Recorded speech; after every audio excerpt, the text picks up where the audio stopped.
A very good morning to the new class of grade 11. I'm sure you might recognize me. Most of you are not new to Silver Oaks, but I have met you before also through my orientation video. So I extend a warm welcome to your first economics class. So let us begin the journey to the world of economics today. I'm sure the orientation video would have thrown some light on what exactly is economics and might have created some context in your minds. Okay. So if you can recollect the orientation about economics, I have spoken about what you will study in this grade level in grade 11. So you will be studying two books. One is Introductory Microeconomics. Second one is Statistics for Economics. Today we will start with Introductory Microeconomics, and in that we will start a new chapter which is Introduction. Introduction is the name of the chapter also. Okay, so now let us proceed. What you are seeing on your screen is the syllabus prescribed by CBSE for this chapter. What you can expect in this chapter is we will try to understand what is an economy. We will try to understand meaning of microeconomics and macroeconomics and distinction between these two. And also we will try to distinguish between what is positive economics and what is normative economics. And then we will try to understand what are the central problems of any economy, what, how, and for whom to produce. And then we will get little conceptual here and try to understand the concepts of production possibility frontier and the opportunity cost. And all these things we will possibly cover in about 3 to 4 video sessions. Okay. Since this is the first session, let us try to cover at least one or two of these objectives. Okay. So I'm sure you're all geared up to begin our learning.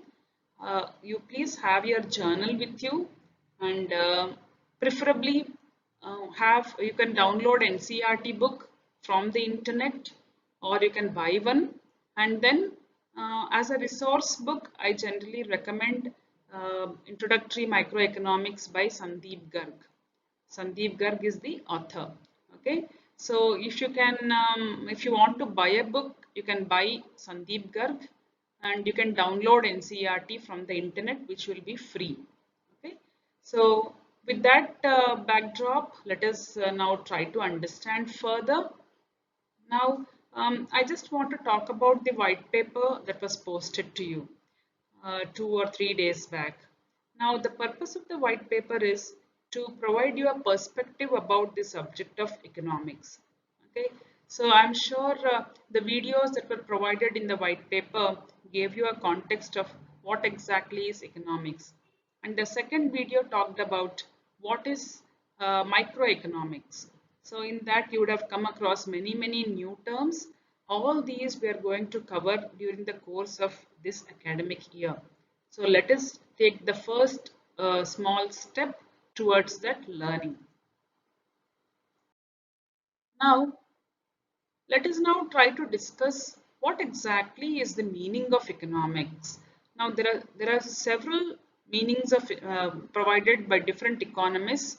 Okay, there are multiple definitions of economics, but the most and generally accepted definition is economics is concerned with the study of economic problems that arise because human wants are unlimited. We all know that our wants are unlimited. As and when we satisfy one want, there are 10 others which are waiting to be addressed or waiting to be satisfied. But to satisfy all these wants, we do not have unlimited resources. We have only limited resources, and these resources are scarce. Okay? They are not available perennially. At some point of time, these resources will vanish. They will get exhausted. And one more thing is, these resources have alternative uses. For example, we can take the classic example of water.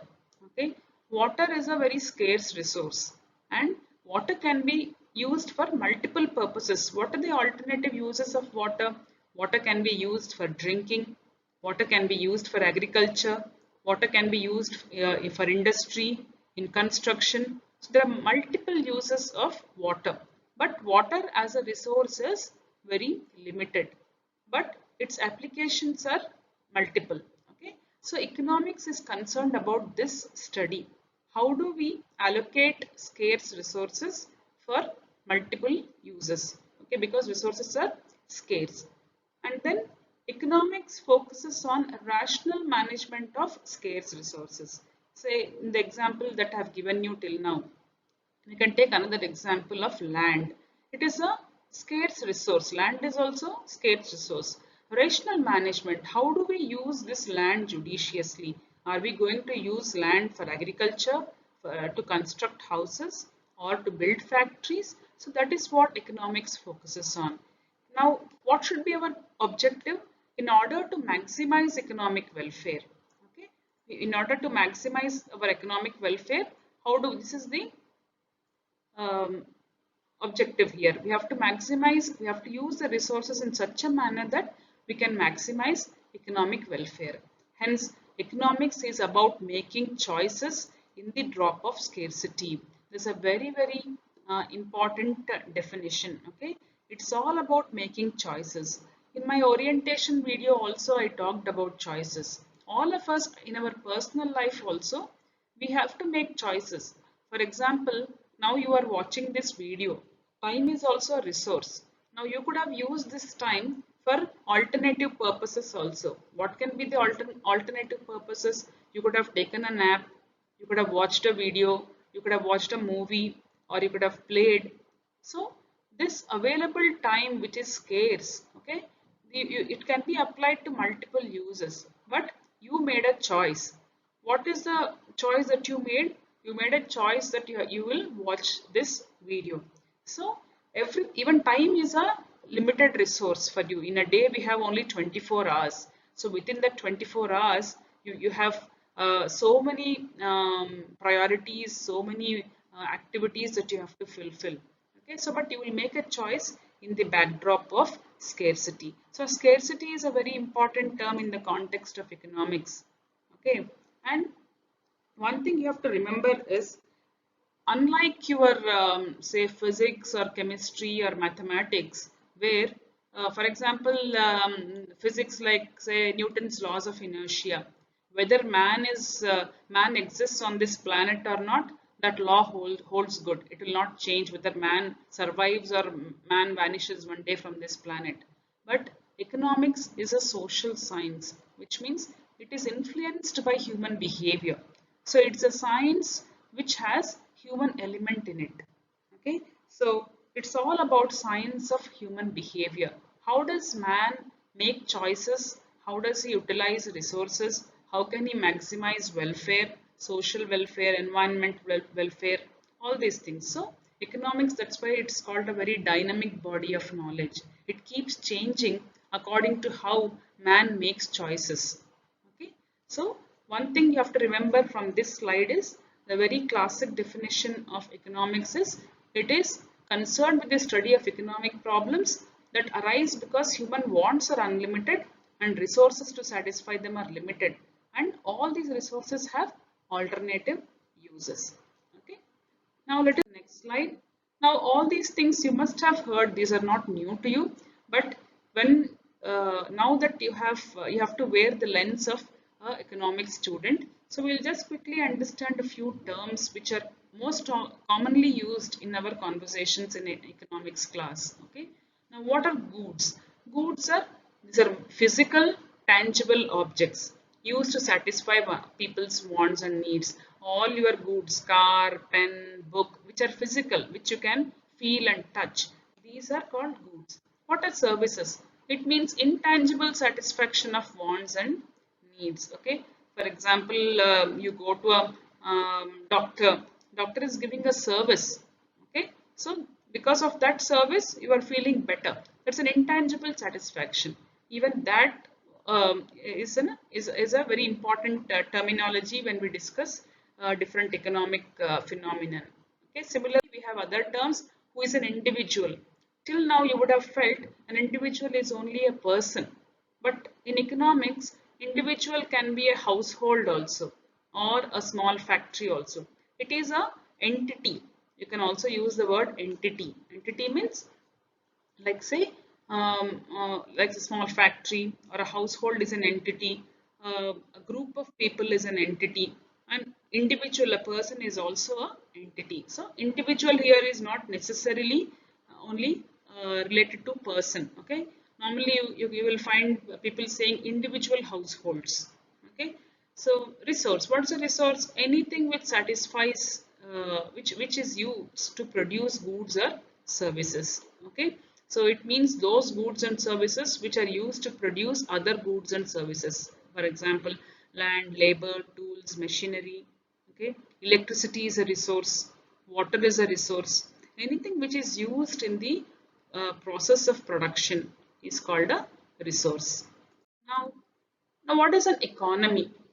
Okay, As- this is again, all these things are not new, but when we start to define what exactly is an economy, a system in which people get a living to satisfy their wants through the process of production, consumption, investment, and exchange.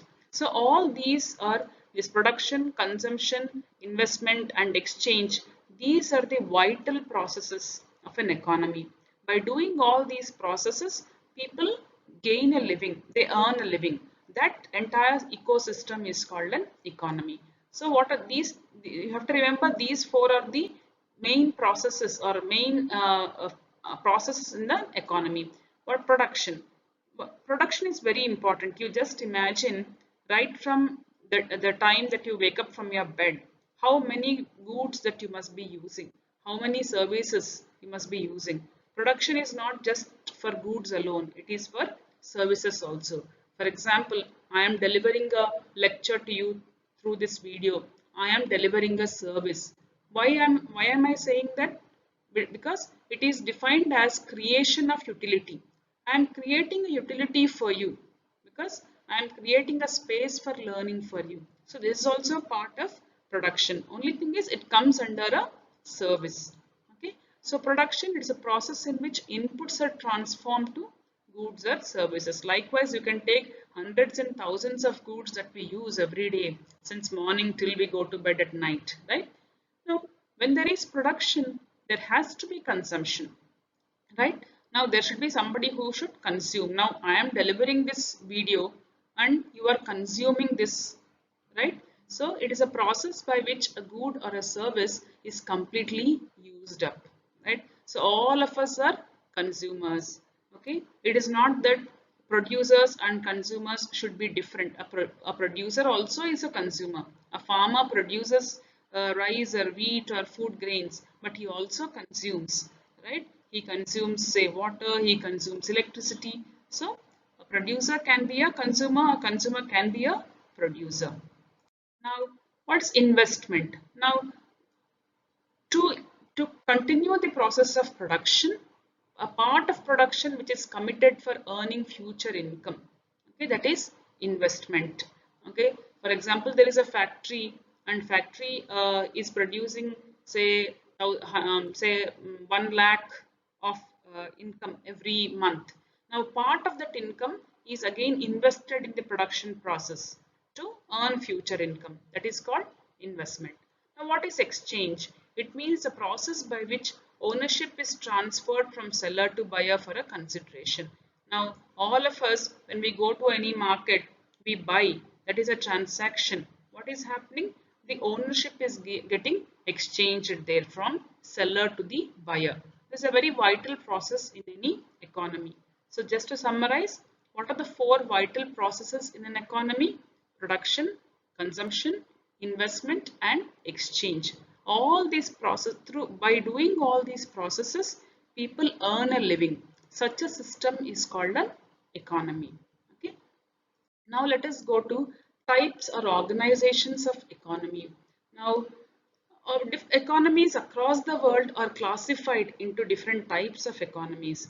These also might not be new to you. So the first type of economy is market economy, capitalist economy, or free economy. Now, you must have heard these words either on TV or in any of these programs. Okay, capitalism, market economy, and what exactly is this? Now, what is a market economy? All important decisions regarding production, consumption, and exchange of goods and services are made through market. Okay, now what is market? There are essentially two primary market forces, which are demand and supply. So these two demand and supply forces, they decide the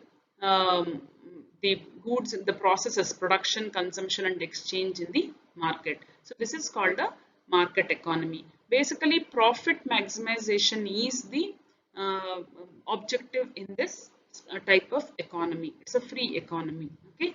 And what is a centrally planned economy, or a socialist economy, or a controlled economy? Here, all the important decisions regarding production, consumption, and exchange of goods and services are made by the government. Like, say, for example, China. Okay, so China is a, I mean, theoretically, it is a socialist or controlled economy. Okay, now, the objective of a socialist economy is to maximize social welfare so that people get maximum welfare. Okay, and all the goods or the resources for production are controlled by the government. Okay, now what is mixed economy? Mixed economy has a combination, the feature of both market economy and a controlled economy. Now, in an economy in which some important decisions are made by the government and economic activities are conducted by the market, which means government primarily plays the role of a regulator or a facilitator, and all the other activities, economic activities, are conducted through the market. Here, market means the forces of demand and supply determine the economic activity. And India is a classic example of mixed economy. In fact, most of the economies in the world are mixed economies.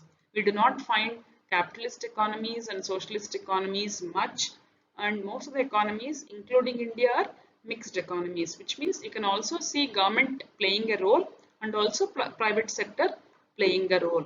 In centrally planned economy, public sector plays a bigger role. Okay, and in market economy or capitalist economy, government has a very limited role. Only private sector plays a dominant role. Whereas in mixed economy, government plays the role of a facilitator or a regulator, and it controls certain activities which has to be socially provided to the people for social welfare, whereas other profit oriented activities are left to the market. Okay, now, this again, generally they ask, what is an economic problem? Okay, what is when can you say that something can be classified as an economic problem? Economic problem means problem of choice arising out of limited resources. So we already discussed this, having alternative uses. So main causes of economic problems are, so what exactly is an economic problem? It means that it's a problem when a choice has to be made because there are limited resources and these resources have alternative uses. Main causes are human wants are unlimited, resources are limited, and resources have alternative uses. Even the richest man in India, Mukesh Ambani, will face this economic problem of choice. It's not that even richest man has unlimited resources. Everybody has limited resources. Okay, suppose that he decides to set up a factory, he has to see what are the resources that are available, and what is his objective, and how these resources can be used rationally, and all this constitutes an economic problem. So this is again a very important question often asked, what is an economic problem, and explain. Okay, so I think we have covered quite a bit today. We talked about what is an economy, different types of economies, what is an economic problem, and we discussed certain terms. Okay, so I will end this first video session here, and you can just brush through all these content once from your resource book and do the class task. Thank you.